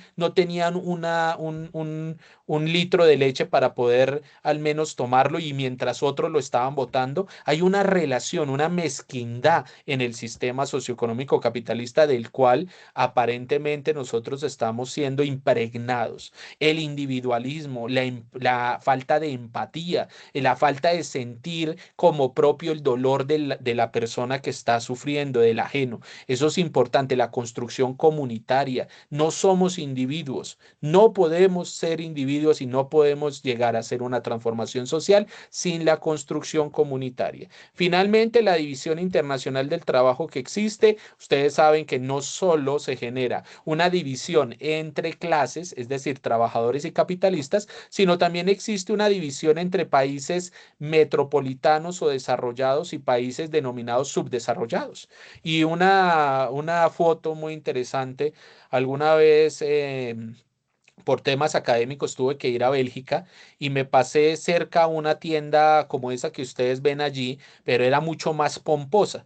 Bélgica es una ciudad de millonarios y yo iba pasando caminando y yo dije, esa tienda debe ser de relojes o debe ser una tienda boutique de esas. Nunca me imaginé que fuera una tienda de chocolates en Bélgica. Y cuando entré vi chocolates de 100.000, 200.000, era Navidad. Claro, me miraban mal porque me imagino que no tendría la ropa para poder estar allí, pero vi un chocolate, un osito de unos 60 centímetros de chocolate y se me dio por acercarme y decía 1.200 euros. Eso hace 7, 8 años, 1.200 euros. Si ustedes lo analizan, Bélgica no tiene una sola mata de cacao, pero son los mayores productores o al menos los que mayor ganancia generan a partir del chocolate. ¿De dónde sacan su chocolate? ¿De dónde sacan la materia prima? De los países empobrecidos. Los países africanos, centroamericanos, suramericanos, que les compran barato el cacao y luego lo convierten en chocolate, luego le dan la marca Godiva, que es una marca belga, y venden el chocolate a 120, 130, $150. Hay una desigualdad no solo al interior de la clase nacional, trabajadores y capitalistas, sino también una desigualdad entre naciones. Esas desigualdades se materializan en la realidad y la vemos al día de hoy con la imposición neoimperialista de los Estados Unidos. Discúlpenme, yo sé que, y se los dije de antemano, no iba a ser fácil porque cuando me lo propusieron no lo pensé y les dije que sí al compañero que me invitó, pero luego cuando comencé a hacer la presentación dije, no está tan fácil hacer materialismo histórico y economía política en 1 hora y media. Espero que se hayan quedado con más preguntas, inquietudes y que esto lo puedan fortalecer con un estudio riguroso y comprometido y que se hayan quedado con ideas fuerza que permita hacer un análisis material. Teoría y práctica, teoría y práctica, teoría y práctica, es fundamental, teoría y práctica. Es necesario la teoría práctica, el materialismo histórico, el materialismo dialéctico, la economía política como una forma de entender la sociedad, entenderla para qué, para transformarla. Uno no transforma algo que no entiende a profundidad. Qué pena, pero no se puede. Entonces, los dejo hasta allí y bueno, no sé, Brandon, te escuchamos. No, profe, John, muchísimas gracias como por esa síntesis, que es cierto que no es fácil tratar como de resumir conceptos tan amplios, tan complejos en algo, pues digamos que es el propósito de esta escuela, en eso pues digamos nos lo propusimos desde el principio, que fuera una entrada para que en el futuro ya tuviéramos digamos, unos espacios un poco más avanzados. Este es un espacio pues digamos de una escuela básica, pero que sin embargo lo que hoy abordamos yo creo que ya nos permite tener muchos elementos para la discusión y es cierto, yo creo que esa frase con la que terminaste, profe, de eh, teoría y práctica debe como metérsele a uno en las venas y uno pensarla todos los días. Yo quisiera como abrir un espacio de preguntas, profe, digamos como para que respondamos unas cuantas sobre digamos como todo el abordaje temático de hoy. Por ahí ya veo como dos manos alzadas. No sé si de pronto de las demás personas que están participando de la sesión tengan alguna pregunta, alguna inquietud, algo que quieran complementar. Y entonces empecemos con Fer, que fue la que alzó primero la mano. Fer, adelante. Bueno, compas, muy buenas tardes para todos, para todas, para todos. Profe John Frey, muchísimas gracias. Qué bueno encontrármelo por aquí. Y muchas gracias por apoyarnos en esta sesión. Pues bueno, mi intervención era un poco como a modo de resumen, como para situarnos justamente como en este escenario que nos trae hoy, que es formarnos como procesos barriales, como procesos sociales. Entonces, pues nada, justamente pues hablando de economía política, digamos yo, para definirla de una forma como más sencilla, yo la entiendo como el desarrollo de las relaciones sociales de producción. Entonces, que de pronto suena como un poco complejo, pero básicamente para mí es justamente el relación entre esas contradicciones que existen, pues entre hombres y mujeres en un sistema desigual que nos da como la apertura a entender qué es el materialismo histórico, que es justamente como que la aplicación de estas leyes que rigen el desarrollo pues histórico de la humanidad, que según el marxismo es como la lucha de clases, justamente, que existen unas clases antagónicas que son caracterizadas en un primer momento, pues por una subordinación, pues unos tienen los medios de producción, los otros son los desposeídos y las desposeídas. Entonces, como que siento que hay una precisión importante, es que justamente como que el materialismo histórico es la producción, pues como que de la vida en este proceso social. Entonces, como lo decía el profe, como entenderlo de una manera más allá de lo económico, sino que todo está muy mediado por el lugar en el que estamos en este ejercicio de subordinación. Entonces, pues como segundo elemento, digamos, aquí cuando el profe nos mostraba todos estos elementos de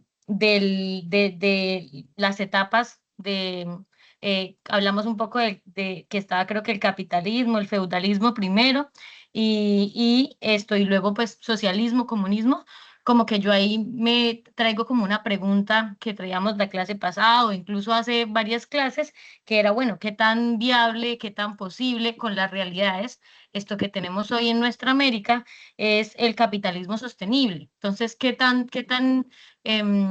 sí, qué tan, más que importante, qué tan preciso es nosotros hablar de desarrollar un capitalismo para luego transitar hacia una sociedad más igualitaria, o si deberíamos cuestionar también de tazo, de inicio, pues el mismo capitalismo. Hay otro elemento que a mí me parece muy chévere como de toda esta cuestión. Bueno, dos últimos elementos para darle paso a mi compa eh, Dieguito, y es justamente que toda esta cuestión de la economía política se contrapone a una idea objetiva, o sí, sí, creo que se entiende, una idea objetiva de pues la construcción de la economía y sí, como que de la ciencia en sí misma. Entonces, como que creer que la ciencia tiene ese método de las matemáticas y súper riguroso, cuando pues hay muchas otras maneras de hacer ciencia y ya como que trayéndolo a nuestro tema, muchas otras maneras pues de entender la economía, que justamente pues lo abordamos en esta sesión, que es entenderlo desde una cuestión más social y política del asunto. Y como segundo elemento pues de esta misma cuestión es que en ese texto que mandamos ahí por el grupo, se habla, y pues lo abordamos hoy en la clase, se habla mucho sobre pues que la constitución de la conciencia es resultado también de estas relaciones de producción. Es decir, la conciencia que usted genera y ese proceso pues como que, no sé, cognitivo, se genera justamente por el lugar en el que usted se encuentra pues de esta relación de subordinación o desigual. Entonces ya como último elemento, como que yo ahí les mandé una pregunta por el grupo que es justamente, bueno, o sea, bueno, nosotros como procesos barriales, como procesos sociales de Bucaramanga, de sí, y sobre todo como en este momento político actual, ¿qué nos dice esto, lo que hoy aprendimos del materialismo histórico, de la economía política, sobre nuestra realidad concreta aquí en América, aquí en Colombia? Entonces, pues dejo como esa pregunta abierta y voy a esbozar un solo elemento. La clase pasada abordamos el análisis de coyuntura. Cuando abordábamos ese análisis de coyuntura, a mí se me quedó que era muy importante hacer una revisión de estos actores. Para hacer nuestro propio análisis tenemos que comprender cuáles son estos actores que hay en una contienda política y cuál es la relación que existe. En ese sentido, pues ya dejo como abierta la pregunta, a ver, no sé si alguno o alguna se anima. Nuevamente les invito, pues nosotros hacemos este ejercicio de la Escuela de Formación desde el amor, desde el respeto, desde la solidaridad, y siempre es importante, pues, aportar nuestras propias perspectivas. No importa, no hay respuestas correctas ni incorrectas. Simplemente como que es importante para todos los procesos cognitivos igual dar nuestra perspectiva. Entonces, retomo la pregunta, que es, ¿qué nos dice lo que aprendimos hoy, teniendo en cuenta lo que vimos la clase pasada o lo que hemos visto en las clases pasadas con nuestra realidad concreta de nuestro país, nuestra organización política o nuestra colectividad ambiental o nuestra organización estudiantil, etc, etc, etc.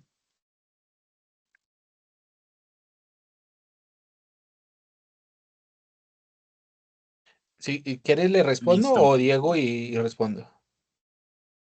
Si quieres, profe, respóndele como para que no quede la idea en el Listo. aire y pasamos a Dieguito para que Ahí nos... a mí me gusta incluirle a las relaciones de producción las de reproducción, porque muchas veces las relaciones de producción se quedan o se limitan a la producción de la vida material, es decir, a la producción de mercancías, a la producción de el alimento, la producción de diferentes mercancías, bienes, servicios, y dejamos de lado la relación de reproducción de la vida, el papel de la mujer, el papel de la naturaleza, que ha sido relegado de alguna manera de los análisis, pues los clásicos. De alguna manera las discusiones no estaban avanzadas, pero que al día de hoy son relevantes. Y es relevante sobre el cambio climático y sobre el pensamiento que debemos tener en la transformación. Tú decías algo y era una pregunta muy interesante y es si podemos pensar en un capitalismo humano. Y es que el capitalismo es la relación de despojo. El capitalismo es una relación de despojo a producción social y acumulación individual. En realidad el capitalismo no tiene una mirada humana. ¿Cuál sería la mirada humana? La mirada humana sería acumulo menos o de alguna manera, ¿qué es lo que estoy haciendo? Yo no creo que el capitalismo sea el único que puede desarrollar las fuerzas productivas, que eso es otra cosa. Es decir, desarrollar fuerzas productivas, ingeniería, la mecánica, las ciencias, generar, por ejemplo, procesos de punta que nos permitiera desarrollar, por ejemplo, medicina, ingeniería, matemática, arquitectura. Eso no necesariamente debe venir del capitalismo. Eso puede venir de un sistema en transición. Ahora, en la realidad, hay que pensarlo también porque muchos pensamientos ecologistas, sin la reflexión de la economía política, se quedan en una reflexión conservadora, entendiendo que en la realidad necesitamos avanzar y avanzar en unos procesos donde nos han negado las maquinarias, las herramientas, las transformaciones. Es decir, necesitamos generar una riqueza, pero que esa riqueza sea social y redistribuida de manera igualitaria o al menos en una justicia que podamos llegar, pero no podemos caer en una ecología conservadora de conservarlo todo mientras las poblaciones sufren. Necesitamos hacer transformaciones. Por eso el pensamiento de Marx es un pensamiento desarrollista. Sí, es desarrollista, científico. Es un pensamiento donde quiere que nosotros elevemos nuestra situación y que no dependamos de la variabilidad de la relación con la naturaleza, sino que vivamos en armonía con ella y lleguemos al punto de que no necesitamos hacer esfuerzos físicos o los que quieran hacerlo claramente lo podrán hacer, pero que no sean trabajos que generen problemas con la sociedad. Piensa tú trabajar 8 horas en una maquila, los problemas psicológicos que puede generar son profundos.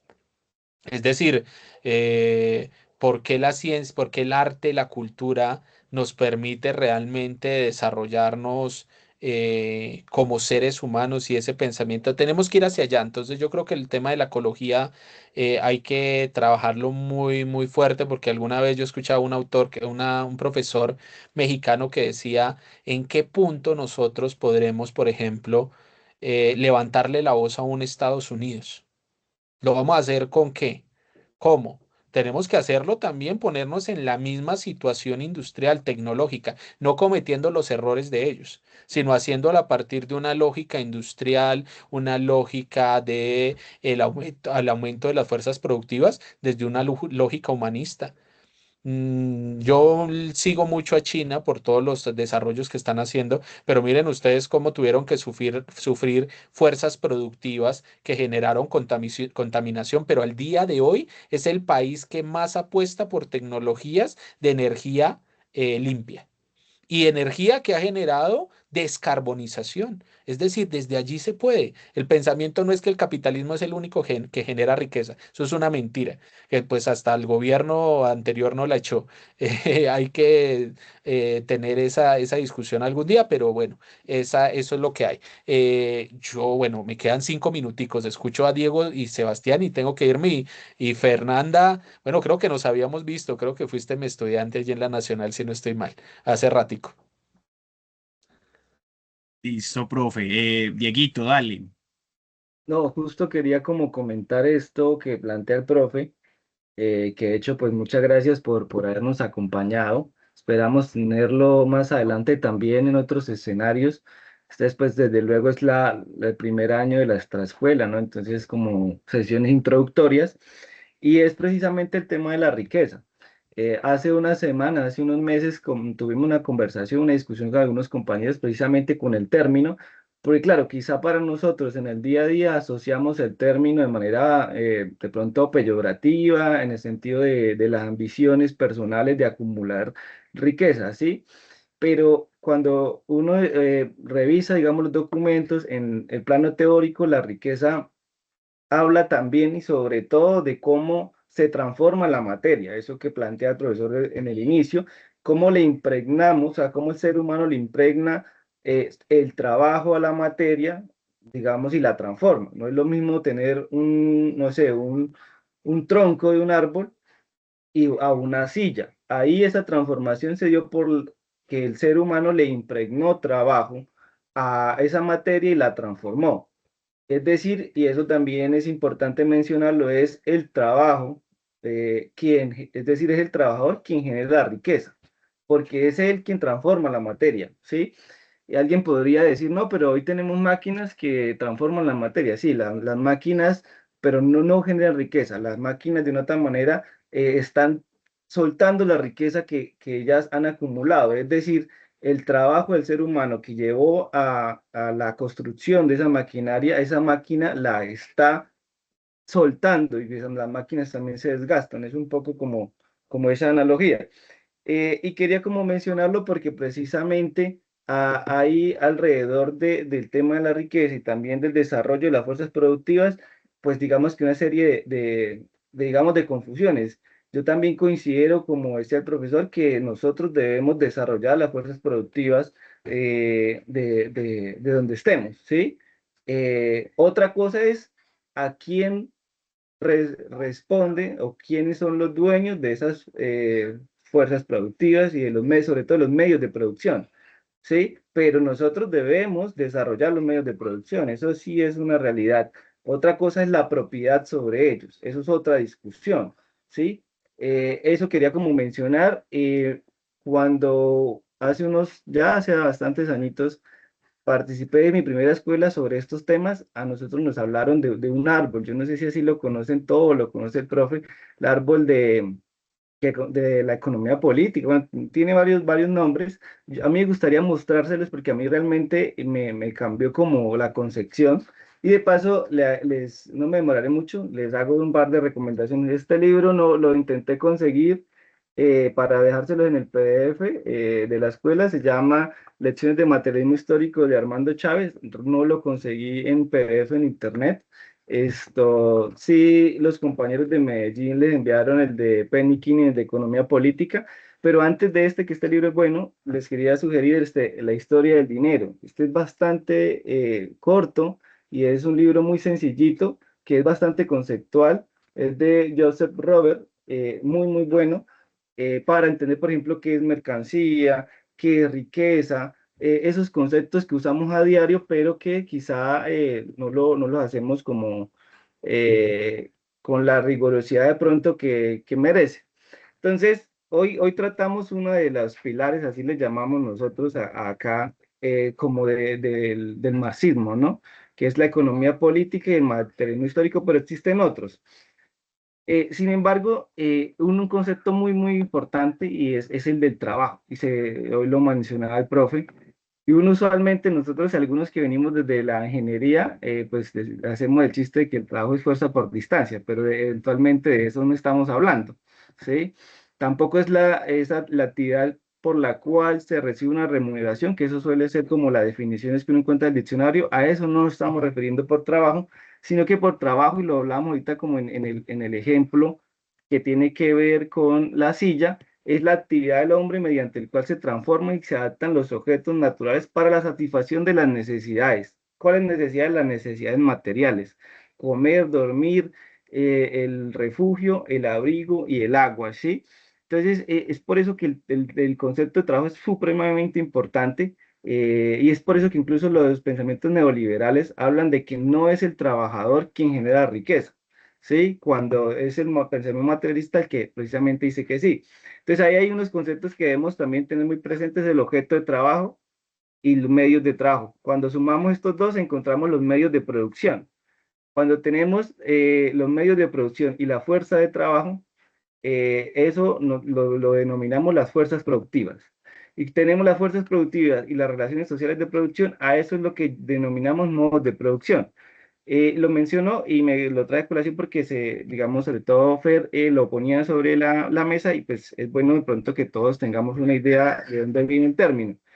Y a esto es lo que llaman a veces como el árbol, ¿no? Entonces está la estructura ideológica, que sería ser como la copa del árbol, la estructura jurídico-política, que son las ramas, y los modos de producción, que es lo que veíamos aquí antes, atrás en esta presentación, muy breve, como el tronco y las raíces de ese árbol.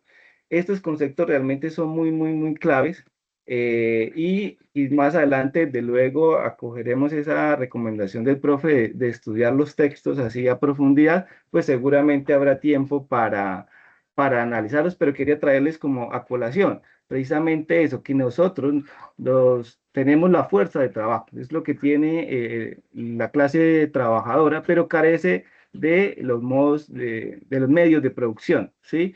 Es decir, que en esos países donde los trabajadores son los propietarios, los dueños de los medios de producción, es donde las relaciones sociales de producción cambian. Quería dejar eso por ahí, ese sería como el aporte, y me gustaría pues consultarle al profe cómo de pronto él describe, porque también entiende, o sea, uno escucha mucho en los sectores sociales que hablan de acabar el capitalismo, ¿sí? Y creemos que no es el término, digamos, idóneo. El término idóneo es la superación del capitalismo. Nos gustaría escucharlo a usted pronto, o también como para cerrar, ¿por qué es más idóneo ese término? Sí, en la realidad ahí hay una discusión si es la superación, es la eliminación. En la realidad, en el pensamiento marxista es la superación. Y es la superación en tanto que tiene esa mirada evolutiva. Y es una mirada evolutiva de Marx. Es una mirada desde la naturaleza, la dirá Engels, la dialéctica de la naturaleza también. Es una mirada de evolución. Es una mirada que no nos tiene que sonrojar ni avergonzar.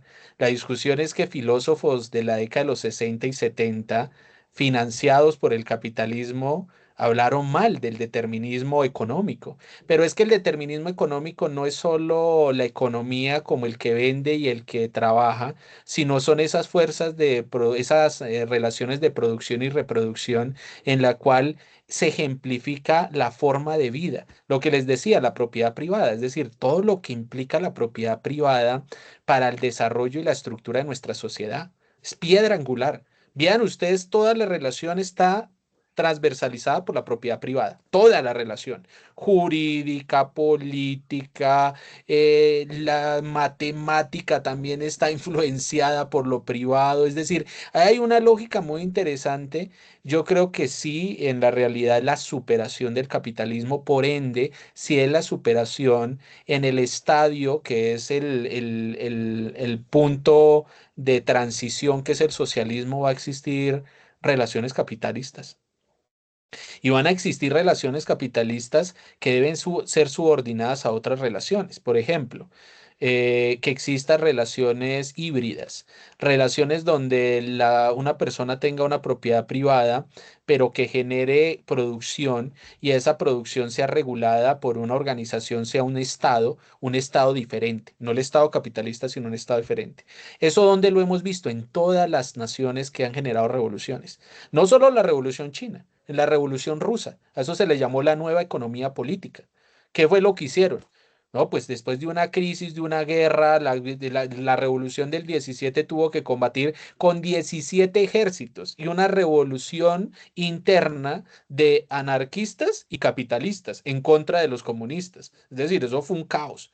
Y les tocó generar una transformación y esa transformación fue comprender que no era la eliminación, es la transformación, es la superación, es ser mejor. Nosotros no podemos ganar por lanzar el juego a la borda, sino por superarlo. Y para superarlo tenemos que ser mejor productivamente, éticamente, socialmente. Tenemos que ser mejores. Tenemos que ser mejor que si tienen un carro de 300 kilómetros por hora, si tienen un tren de 100 kilómetros por hora, nosotros tenemos que tener uno de 300, pero que no le cueste a la sociedad entrar, sino que le sirva a la sociedad. Todo eso tenemos que desarrollarlo, no tenemos que hacer la ciencia, no tenemos que hacer de la ciencia nuestro enemigo, que esa es la discusión de muchos, que piensan que la ciencia es el enemigo. No, la ciencia debe ser retomada, pero bajo la idea de justicia social. Esa es la discusión.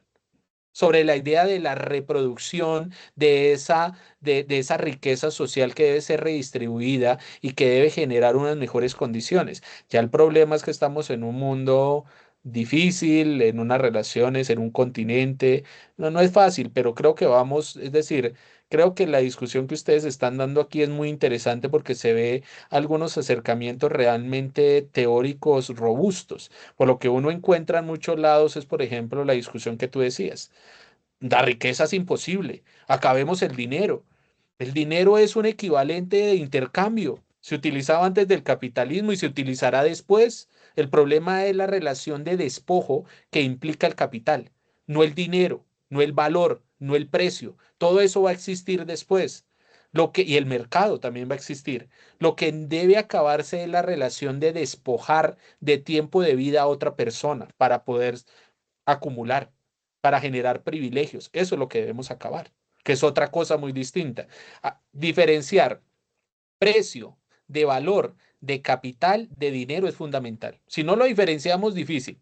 Rápido, dinero. El dinero es un equivalente de intercambio para hacerlo más fácil. No podemos intercambiar tres ovejas por una vaca. ¿Cómo hacíamos? Rompíamos media oveja porque valía 2,5. El dinero es un equivalente para intercambiar rápidamente, lo necesitamos. Ahora se está superando con el tema tecnológico. La tecnología está superando el dinero. Muy interesante, pero sigue siendo un equivalente. Precio, ¿cuál es el precio? El precio es una relación social que se le da a un bien. Está generado a partir del valor, no puede estar por debajo del valor que le impregna el trabajador, pero el precio depende de las relaciones del mercado. Yo puedo tener un precio más alto o más bajo. Son relaciones, correlaciones de fuerza, procesos históricos. El capital sí es una relación de desposesión. ¿Qué es el capital? El capital implica que yo estoy despojando de tiempo de vida a otro. Es decir, tener un capital, tener un dinero que pongo a disposición para producir algo y que esa producción de algo implica más personas y que yo no le estoy generando, no le estoy transfiriendo la realidad que invirtió en la transformación de ese bien. Y me estoy quedando con ella. Eso es capital. No es que porque yo tenga dinero, porque tengo 1 millón de pesos, soy capitalista, no. Capitalista es aquel que extrae tiempo de vida de una persona para poderlo acumular y generar privilegios. Y el valor es el valor social necesario de la sociedad para crear un bien. Es el valor necesario. ¿Cuánto se necesita para producir una mesa? Pero el valor necesario socialmente. No es el que Pepito Pérez demora 10 horas y el otro 7. No, es un estándar. Es un estándar, pero es una valoración matemática.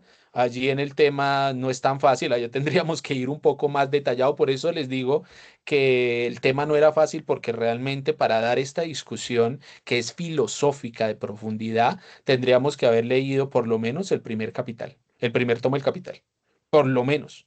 Para hablar de plusvalía, para hablar de capital constante, capital variable, caída tendencial de la tasa de ganancia, no es sencillo, pero yo sé que ustedes lo han trabajado. Es importante que se queden con las ideas gruesas y bueno, van por buen rumbo. Escuchándolos, van por muy, muy buen rumbo porque realmente vamos en una deriva o estamos en una deriva de conocimiento o de reflexión crítica. Debemos construir riqueza social. No podemos socializar pobreza, nunca y debemos crear esa riqueza social, pero riqueza entendida no como riqueza de acumulación de mercancías, sino de riqueza a partir de la justicia y la necesidad social, que es otra cosa. Pero los tengo que dejar porque tengo que salir a otro compromiso. Agradecerle la invitación. Fernanda, después nos veremos por aquí en Bogotá si todavía estás en tus clases. Y nada, agradecerles qué buen trabajo que están haciendo. Y nada, si luego coincidimos, yo trataré de sacar el tiempo y aquí estaré con ustedes siempre que lo necesiten. Un fuerte abrazo y feliz tarde, feliz fin de semana. Feliz fin de semana, profe. Muchísimas gracias por estar en este espacio. Dieguito, ibas a decir algo. Ah, que me pareció ver que No, él se está la mano. no, al profesor que chao. Compas, muchísimas gracias, chao. Bueno, pero, una cosita antes de que se vaya. Nos vemos, esperamos vernos en 15 días, virtual de nuevo. El foro es sobre feminismo ante la ola neofascista. Nosotros cuando pensamos la escuela era un contexto totalmente diferente, es decir, fue muy en febrero, enero, febrero de este año, pero creemos que quizá nunca antes, o sea, o mejor dicho, en otras palabras, en este momento el foro queda aún mucho mejor, puesto que estamos atravesados por una profundización de esta ola, incluso en nuestro país. Estamos haciendo lo posible para que hayan invitadas internacionales. Entonces realmente pues no se lo pierdan y pues con ese último foro cerramos este segundo ciclo. Nos vemos en 15 días y gracias por venir, por acompañarnos. Seguiremos ahí muy pendientes, estén pendientes del grupo y les invitamos a que nos ayuden también a compartir pues la escuela para el tercer ciclo y la sesión que se viene, que compartan, que le inviten a otros compañeros, otros amigos, conocidos, vecinos, familiares, porque pues el conocimiento hay que difundirlo. Sí, no, Compas, también. los que nos... Qué Perdóname, pena. Brandon. No, Dale, como dale, para dale con todo. puntualizar una cosita, Fer, que también recordarles lo que les decíamos al inicio, que ahí pues están todo el material. Ahorita pues finalizando la reunión les volvemos a mandar la matriz. En la matriz ustedes van a encontrar los enlaces de los documentos, de las grabaciones. Saben que tenemos nuestros canales que es el YouTube y el Instagram, nos encuentran como Contracorriente. Y ahí vamos a estar pues como publicando todo lo que esté relacionado con la escuela. Entonces reiterar el llamado y la invitación de Dieguito es ayúdenos a compartir con más personas, pero también decirles que esa es una primera escuela, no es la última, no es la final, no termina acá. A partir de lo que hemos visto y de los aprendizajes de esta escuela, pues también propondremos como más caminos en el futuro. Fer, no sé si fue que Fer se nos fue porque se me cayó aquí se cayó. Parece. No sé si de Sí, pronto creo que alguien antes de que se fuera el profe había alzado la mano. Si alguien quiere como pronto creo que fue contarnos Sebastián. cómo le pareció la escuela o si tenía alguna pregunta la puede hacer y nosotros tratamos de responder. Sí, creo que ha sido Sebastián, pero luego bajó la mano. No sé si de pronto todavía tenga la inquietud o quiera como contarnos que de pronto y si va a hacer algún comentario, alguna observación, o si alguien quiere hacer alguna observación. Parece que no. Por lo que veo, no. Bueno, entonces nos íbamos despidiendo ahora, así que despídenos.